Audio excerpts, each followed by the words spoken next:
Assalamualaikum warahmatullahi wabarakatuh. Adik-adik sekalian yang dirahmati Allah Subhanahu wa taala.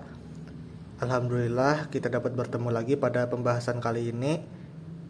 Pada pertemuan kali ini, dan apabila ada kesalahan pada video sebelumnya dan lain sebagainya dan kata-kata kakak mohon maaf apabila ada kesalahan kepada kalian. Saya harap kalian siap ya adik-adik sekalian untuk menonton video ini sampai habis dan jangan hanya disisakan di awal saja. Dan pada pembahasan kali ini adalah kita masuk pada bab 2, mukjizat, karomah, mamunah, dan irhas. Akan tetapi kita akan bahas satu persatu. Untuk pertemuan kali ini kita akan membahas tentang mukjizat. Mukjizat secara bahasa istilah adalah berasal dari bahasa Arab, yaitu al-mu'jizat, yang berarti membuat sesuatu menjadi tidak mampu atau sesuatu yang luar biasa, sehingga manusia tidak kuasa melakukan hal yang sama. Menurut ahli tauhid, mereka mendefinisikan mukjizat sebagai segala sesuatu yang luar biasa yang terjadi dalam diri Nabi atau Rasul Allah Subhanahu wa taala. Mukjizat bertujuan untuk membuktikan kenabian dan kerasulan seorang nabi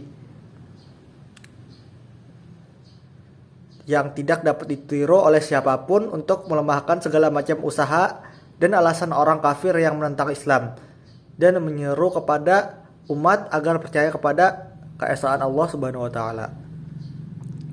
Jadi dari sekalian bisa kita ambil kesimpulan bahwa mukjizat adalah yang pertama, sesuatu yang luar biasa, seringkali bertentangan dengan hukum alam dan sesuai dengan kehendak Allah.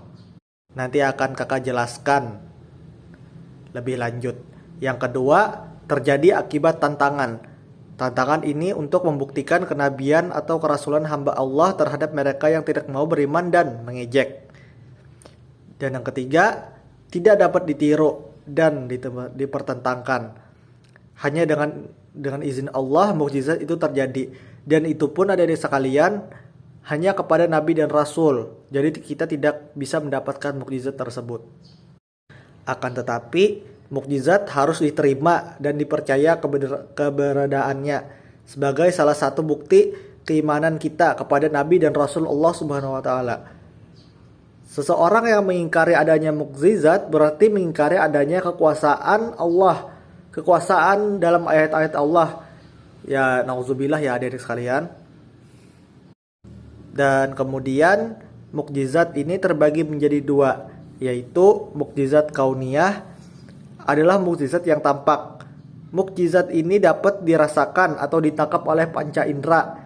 Mukjizat kauniyah disebut juga mukjizat terbatas, artinya di luar kemampuan manusia. Terjadi hanya sekali dalam satu tempat, tidak bisa diulang dan tidak bisa dipelajari. Contohnya adalah mukjizat Nabi Isa yang dapat menghidupkan orang mati dengan seizin Allah Subhanahu wa taala. Juga mukjizat Nabi Muhammad SAW yang membelah bulan itu. Nanti kita akan jelaskan lebih lanjut. Yang kedua adalah mukjizat akliyah, yaitu mukjizat yang hanya dapat dipahami oleh akal pikiran. Ciri khusus mukjizat ini adalah berlaku universal sepanjang masa dan dapat dipahami dengan akal pikiran. Contohnya adalah Al-Quran Al-Karim. Karena Al-Quran ini menurut para ulama memiliki keistimewaan, yaitu kandungan yang luar biasa, susunan kata yang indah dan akan terjaga sepanjang masa. Jadi adik sekalian, Al-Quran itu termasuk dalam mukjizat yang dapat kita rasakan sampai saat ini dan dapat kita pelajari dan dipahami. Baiklah, kita akan masuk kepada contoh-contoh mukjizat yang diberikan Allah kepada Rasul dan Nabi. Yang pertama, Nabi Nuh alaihissalam. Adik sekalian yang diberikan oleh Allah rahmat dalam Islam, tahukah kalian bahwa Nabi Nuh ini berdakwah 950 tahun, cuma mendapatkan yang beriman 80 orang. Akan tetapi Nabi Nuh tetap bersabar ketika diejek kaumnya, hingga akhirnya Allah memerintahkan beliau untuk membuat sebuah perahu yang sangat besar. Hal itu Allah katakan dalam surah Al-Hud ayat 37. yang artinya, dan buatlah bahtera itu dengan pengawasan dan petunjuk wahyu kami. Dan janganlah kamu bicarakan dengan aku tentang orang-orang yang zalim itu. Sesungguhnya mereka itu akan ditenggelamkan. Jadi adik-adik sekalian, Nabi Nuh melaksanakan perintah tersebut. Dan setelah beliau selesai membuat perahu yang sangat besar itu, semua pengikut Nabi Nuh serta berbagai jenis binatang masing-masing sepasang telah menaiki perahu Allah Subhanahu wa taala. Kemudian Allah menimpakan azabnya. Langit menurunkan hujan yang sangat lebat dan bumi menjadi banjir. Semuanya binasa kecuali Nabi Nuh dan mereka yang ada di dalam perahu tersebut. Contoh mukjizat berikutnya adalah Nabi Ibrahim alaihissalam. Adik-adik sekalian, Nabi Ibrahim ini bisa juga kita sebut dengan bapak para nabi, karena banyak di antara keturunan beliau diangkat Allah menjadi nabi dan rasul, termasuk Nabi Muhammad SAW. Nabi Ismail juga anak Nabi Ibrahim. Nabi Ibrahim hidup di Babilonia pada zaman Raja Namrud, seorang raja penyembah berhala. Raja Namrud ini mengeluarkan perintah untuk membunuh semua anak laki-laki yang baru lahir. Mengetahui itu, ayah Nabi Ibrahim segera menyembunyikan Ibrahim di sebuah gua hingga bertahun-tahun sampai dewasa. Dengan lindungan Allah Subhanahu wa taala, beliau selamat. Saat dewasa, Allah mengangkat Ibrahim menjadi nabi. Nabi Ibrahim menghancurkan patung-patung sesambahan mereka. Dan akhirnya Raja Namrud memerintahkan untuk membakar Nabi Ibrahim. Adik-adik sekalian, membakar ini adalah salah satu cara terkejam dalam menyiksa orang. Namun dengan kekuasaan Allah, Nabi Ibrahim selamat dan api tersebut terasa dingin di kulitnya. A'udzubillahi minasyaitonirrajim. Qulna ya rukuni bardaw wa salaman ala Ibrahim. Kami berfirman, kata Allah, hai api, menjadi dinginlah dan menjadi keselamatanlah bagi Ibrahim. Surah Al-Anbiya ayat 69. Oke, kita masuk pada contoh mukjizat berikutnya, yaitu Nabi Musa alaihissalam. Sebagaimana rasul yang lain, setelah menerima wahyu, beliau mulai melaksanakan dakwah. Saat itu, Raja Fir'aun mengklaim bahwa dirinya lah Tuhan dan rakyatnya mengakui itu. Artinya rakyat Raja Fir'aun menyembah dan mengakui bahwa Fir'aun itu adalah Tuhan. Karena itu Nabi Musa datang kepada Raja Fir'aun untuk membuatnya bertaubat.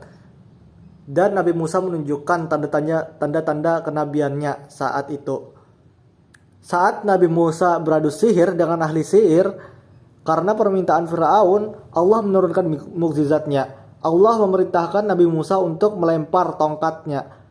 Dan dengan izin Allah, tongkat tersebut menjadi ular yang besar dan memakan ular-ular buatan tukang sihir. Mukjizat berikutnya adalah saat Nabi Musa dikejar oleh pasukan Fir'aun. Musa diperintahkan oleh Allah untuk memukul lautan dengan tongkatnya. Dan dengan izin Allah, terbelahlah lautan tersebut sehingga Nabi Musa dan para pengikutnya bisa lewat. Dan setelah itu mereka sampai ke daratan berikutnya. Padahal para tentara Fir'aun ini, adik-adik sekalian, telah melihat mukjizat yang begitu besar di hadapan matanya sendiri. Tetapi Fir'aun dan pengikutnya tetap tidak mau beriman.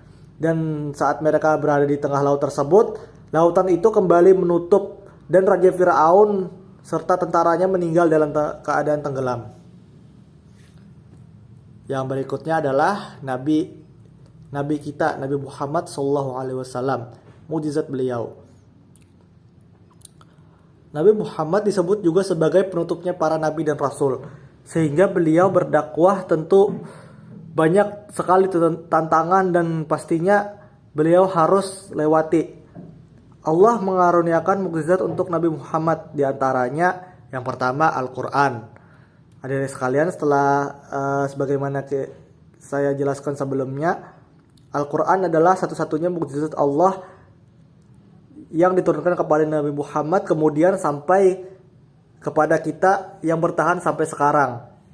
Yang berikutnya adalah Isra Miraj. Adik-adik sekalian, Isra Miraj ini adalah yang pertama kita ambil dulu yang masalah Isra-nya. Isra ini adalah perjalanan spiritual Nabi dari Masjidil Haram, yaitu dari Mekah ke Masjidil Aqsa, Palestina. Sedangkan Miraj adalah perjalanan Nabi dari Masjidil Aqsa ke langit sampai Sidratul Muntaha, di mana di sini beliau mendapatkan perintah langsung dari Allah untuk menjalankan sholat 5 waktu. Adik-adik tahu nggak? Jangan bayangkan di zaman dahulu ada segala pesawat. Di zaman dahulu cuma ada kuda sama onta yang biasanya dipakai untuk berperjalanan. Hingga jarak yang ditempuh itu bisa berbulan-bulan. Dari Mekah ke Palestina itu. Ini Nabi dengan izin Allah dalam waktu yang singkat. Jadi itu adalah mukjizat yang Allah berikan kepada Nabi dan Rasul. Yang berikutnya adalah Nabi Muhammad pernah dengan izin Allah membelah bulan dengan menggunakan jarinya. Dikarenakan ada tuntutan dari orang-orang Quraisy. Beliau dengan izin Allah melakukannya. Orang-orang Quraisy ini meminta Nabi membuktikan bahwa beliau adalah Nabi gitu nah. Maka beliau dengan izin Allah dilakukan beliau dan terbelahlah bulan itu. Nah, adik-adik sekalian, padahal di depan mata mereka sudah ada bukti yang nyata. Malah mereka menuduh Nabi itu melakukan praktik sihir. Ini sesuai, ini telah diceritakan oleh Allah dalam surah Al-Qamar ayat 1-2. Yang artinya telah dekat datangnya saat itu dan telah terbelah bulan. Dan jika mereka orang-orang musyrikin melihat suatu tanda mukjizat, mereka berpaling dan berkata ini adalah sihir yang terus menerus. Al-Qamar ayat 1-2. Jadi itu untuk materi kita pada hari ini. Adik-adik sekalian, silakan untuk didengarkan baik-baik dan dipelajari. Apabila ada kurangnya, kakak mohon maaf. Kita akan lanjutkan pada minggu depan. Mudah-mudahan kita dapat bertemu lagi. Apabila ada kesalahan, mohon dimaafkan. Kepada Allah saya meminta ampun.